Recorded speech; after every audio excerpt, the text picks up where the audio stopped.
Hey, this is Don McGrath. In this video, I'll be covering something that I call the fear-gravity parallel, and also scratch the surface on the fear of falling and give you some tips on how to try to manage your fear of falling. So when we climb physically, we work against the force of gravity, right? Gravity tries to pull us down. It works in one direction, it's seemingly endless, and we work constantly against it. We use our fingers, our arms, our legs, our core to work against that force and propel ourselves up a climb. So if gravity is what holds us back physically when we climb, what holds us back mentally when we climb? Certainly not gravity.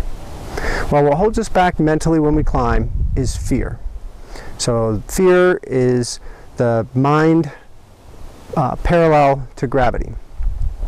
So like gravity, fear has an endless supply, and we can work against it an awful lot. It has an endless supply. But unlike gravity, which only works in one direction, fear can work in multiple directions and has many different facets. Fear can actually propel us up a climb. It can motivate us and get us through those hard sections. It can also hold us back and keep us from proceeding upwards. So seeing that it's so complicated and very difficult to get our arms around, get our brain around, so to speak, this series of training modules are meant to introduce you to what fear is, as well as provide some tools on how to manage it. So let's talk a little bit about the nature of fear. What is fear and why does it exist? Well, simply, fear is an evolutionary adaptation to help keep us safe and alive so we can procreate and multiply. So it's there to keep us safe, keep us alive, so that we can have babies and keep the species going forward. So that's kind of the fundamental nature of it. But it is very, very complicated. Like I said before, it can motivate us or it can hold us back.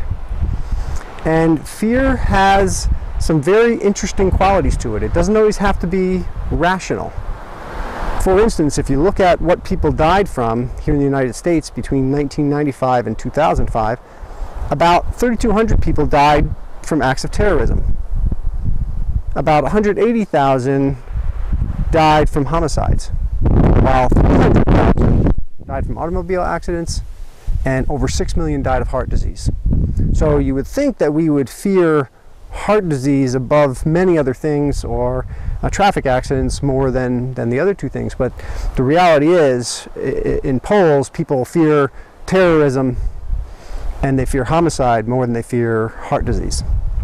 So it doesn't always have to be rational.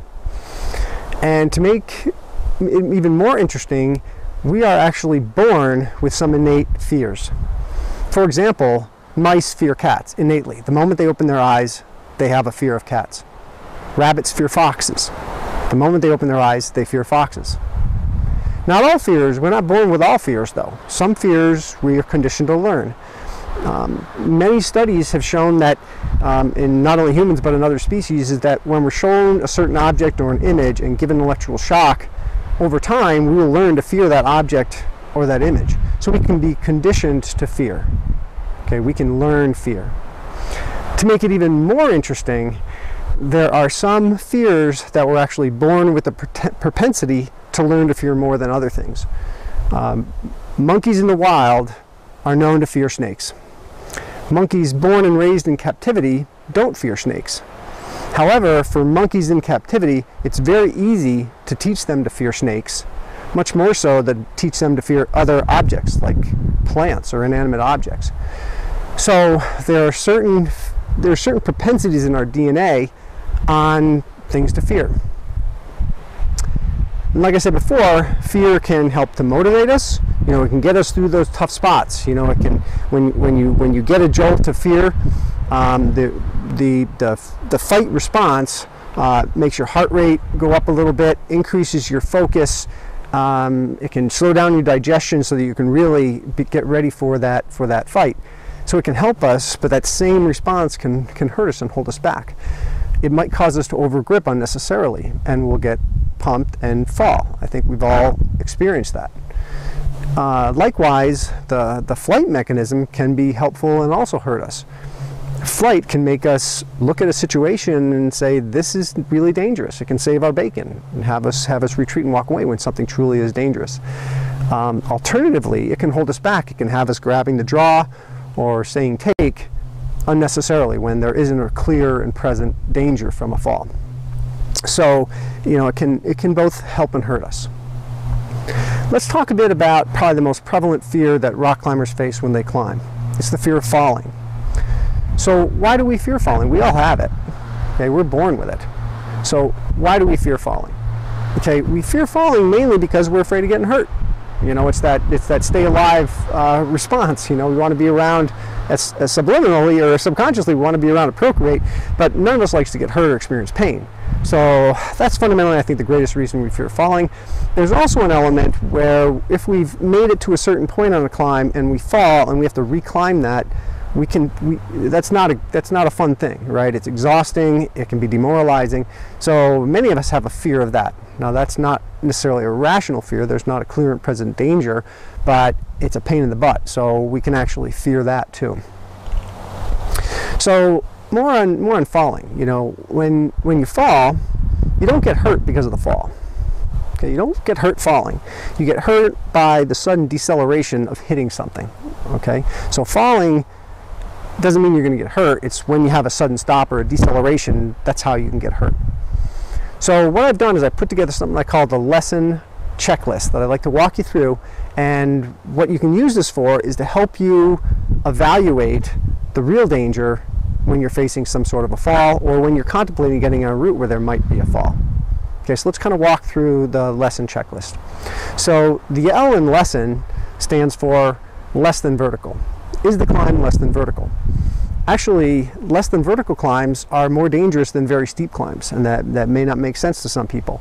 But on steeper climbs or totally vertical climbs, our legs are very good shock absorbers when we fall and we come in and kind of have to hit against the rock. Our legs are very good absorbing that. Our head, shoulders, and other things are not. Okay, so if we happen to flip upside down, which can happen more likely on less than vertical terrain, you can hit your head or you know, other parts of your body, which can injure you. You can also, as you're sliding down, catch an ankle or something. Okay, so less than vertical falls are inherently more dangerous than very steep falls. Okay, so that's what L is for. E is for experienced belayer. Do you have a belayer that has the experience to catch you in this fall situation? Okay, a very simple short fall where the bolt or pro is at your chest. Almost anybody who knows the basics of belaying can catch you. If it's a more sophisticated fall, a longer fall, or a fall with some of the hazards I'll talk about in a minute, you want a belayer who has demonstrated that ability to do that. Okay, the first S is for swing. Swinging into something, again, it's that sudden deceleration where you get hurt. Is there something that you can swing into and not have an opportunity to absorb with your legs? That's a source of injury. The second S is for similar. Have you taken similar kinds of falls before? Okay, if you're facing a 20-foot slab fall, you know, have you done this before, and do you have the skills to be able to manage that? You're much less likely to undergo an injury if you're used to falling, taking a certain type of fall.